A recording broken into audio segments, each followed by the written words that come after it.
Okay, good morning po sa ating lahat at may gusto lang po akong i-share ulit sa inyo. So, doon po tayo sa likod dahil doon medyo presko. Tirik na po ang haring araw banda rito. So, I really need to walk a little there. Yeah, but doon ay mag-sharean tayo tungkol kay Jesus. Okay? So, how are you? Kumusta na po kayong lahat? At syempre, inaasahan ko nasa mabuti kayong kalagayan. Mabubuti ang kalagayan. Diba? Mabuti ba o mabuti? It's up to you. But, kung akong tatanungin ninyo, I hope ang sagot nyo ay mabuti. Diba? Sabi ng Santiago 1:17, lahat ng mabubuting bagay ay galing sa Diyos. Galing kay Jesus Christ. No? So, nandito po tayo. Alam, yan po, ganun po kapresko din sa likod na ito. So, yes. Yan, puro puno. Iba po talaga ang puno. So, nalulungkot po ako kapag nadadaan ako sa bandang may lugar po kasi dito sa Maynila na kapag dumadaan ako, hindi ko nababanggitin, no, for the sake of, para wala tayong matamaan. Puro puno dati doon doon sa yun, doon sa boulevard na yun. O boulevard, binigyan ko na kayo ng anong tawag dito. Diyan, banda dyan po sa boulevard, dyan banda. At pag dumalakad ako noon dyan, talagang may mga puno, especially doon sa isang university na malapit doon. Pero ngayon po nakita ko mga puno, nagbalik-bayan po yung tiyahin ko, tsaka may ibang kamag-anak ko. Ano na nangyari doon? Kasi doon po sila nag-graduate. Doon sa school namin, gano'n na, wala yung mga puno. Ay, syempre nagbabago po naman ang panahon daw. Pero ang totoo niyan, iba talaga ang kalikasan. Iba talaga yung kagandahan ng mga puno. Hindi po ba? So, yun po. So, right now, I would like to tackle something about us, about believers. Ito po laging marinig sa akin ngayon, yung kung ano yung kalagayan natin at kung sino tayo bilang mga mananampalataya. Mabigat po yung Biblia ko, so ilalagay ko muna po dito. Okay. Yan, dun muna. Bilang mga believers kasi, tayo po ay meron po tayong bagong identity. Yan. Itong mga sasabihin kong ito, sana wag nyo naman ako i-condemn. Kasi maraming mga grace believers, sasabihin nila, uy, nagko-condemn siya. Ay, hindi. Ito'y observation ko lang para sabihin ko lang sa inyo na, hey, kinakalbit ko lang kayo. Hindi yan ang nature natin. Hindi tayo yan.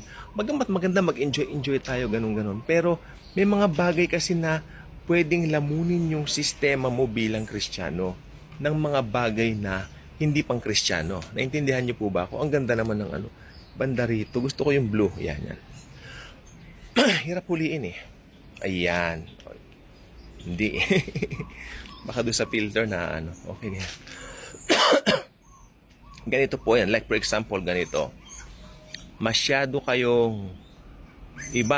nang involved sa politika, nagkakaroon ng personal. Kalbitin ko kayo, hey, hindi tayo taga-mundong ito. Tayo po ay taga-langit. Hindi po tayo taga dito. Amen? Lakas nun, ha? Hello? So, hindi po tayo taga dito. Taga-langit po tayo. O, ayan, gusto ko dito. Presko. Bilang taga-langit, iset natin yung, nasa Bible to, ha? Iset natin yung mind natin sa mga bagay na makalangit. Not on the things of the earth, sabi ng Bible. So, sa Biblia lang po tayo. Di ba? Bakit ko na ba nasabi ito? Bakit ko ba iblinag at ibinidyo ito? Sapagkat napakahalagang malaman natin na hey, meron tayong totoong identity. Mga Kristiyano po tayo. Pangalawa, yung masyadong affected dun sa mga napapanood sa mga sa social media, yung mga artista, masyado silang Kristiyano kayo na i-involve kayo sa mga ganyan. Hindi, hey, kalbitin ko kayo uli. Hindi tayo taga-langit po tayo. Amen? While maganda naman, nakakapanood ko yan. Pero ako pa personal, hindi ako nanonood ng mga ganyan. Yung mga, yes. Mas gusto ko panoorin yung mga documentaries. At saka kung manood din ako ng mga pelikula, yung mga old movies na lang. Mas maganda pa, para sa akin.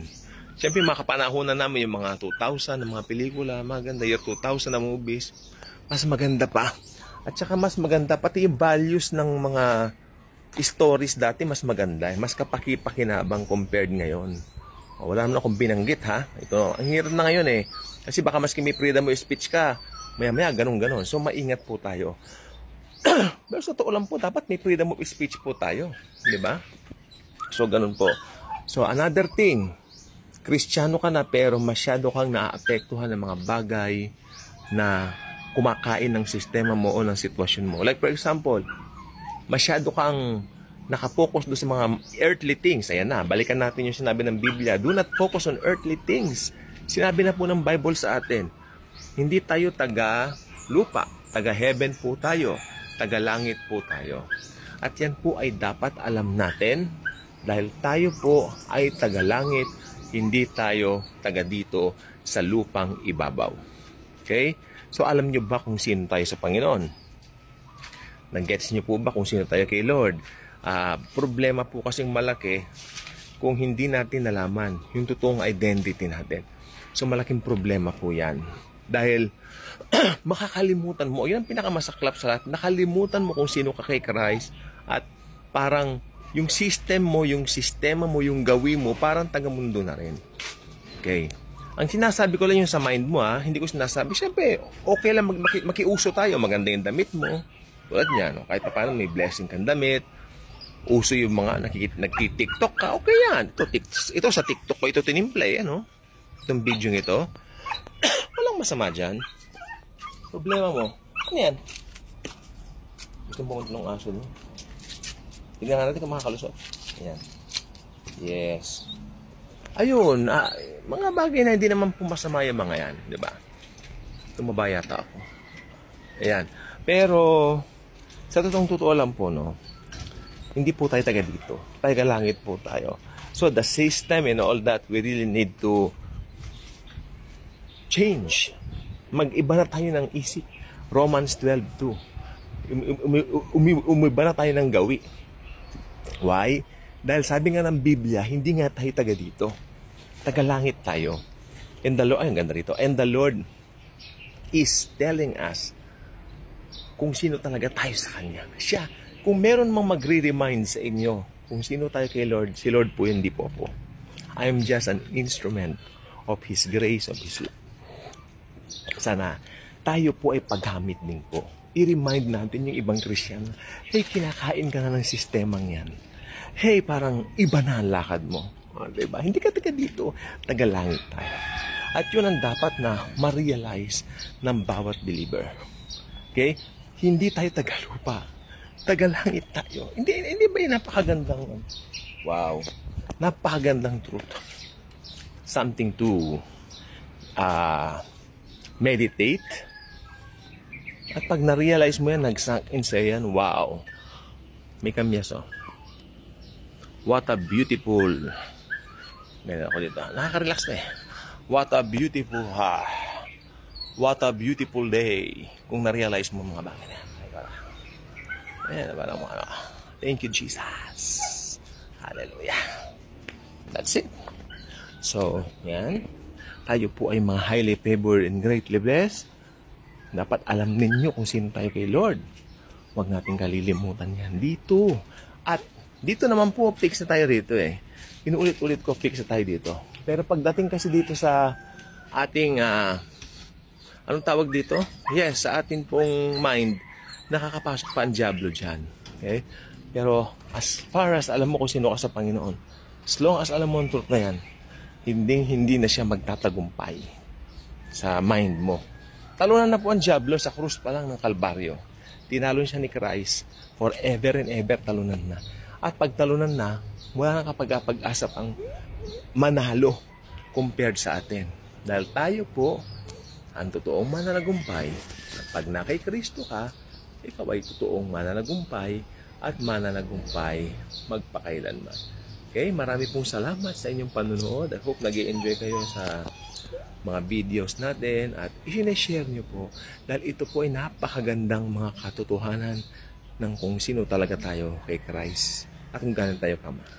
Thank you. Jesus truly loves us.